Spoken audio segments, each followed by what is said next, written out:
Allô les amis, on avait envie de vous parler d'une pratique qui est au cœur du Shinrin-yoku qu'on appelle la marche de la lenteur.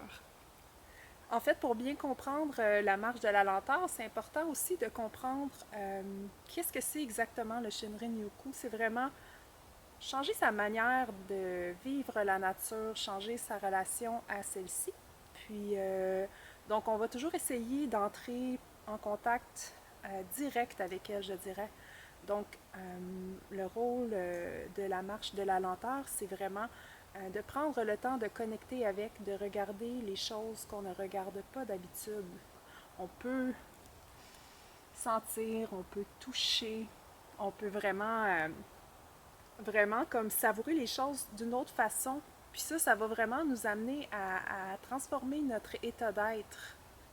Ça va, en fait, ça ramène un peu à l'espace où on était quand on était enfant. On sort des noms, on sort de l'identification, on sort du jugement au sens où les choses ont un nom, une utilité, une chose comme ça, pour vraiment entrer dans l'expérience directe. Euh, ça fait vivre vraiment toute une gamme d'émotions à l'intérieur. En fait, ça va aussi nous préparer pour tout le reste de la marche. Donc, avec cette marche-là du ralenti, on va tout préparer notre système pour mieux accueillir toute la suite des événements, puis pour aller chercher une détente qui va avoir un impact sur notre système pendant au-delà d'une semaine.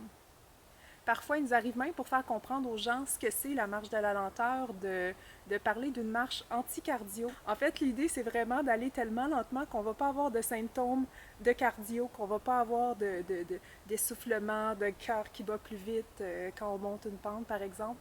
Puis ça, c'est vraiment pour indiquer à quel point c'est important de ralentir le rythme puis d'aller plus lentement. Et puis, comme dans tous les aspects de la vie, quand on ralentit, on peut commencer à pleinement déguster à travers tous nos sens.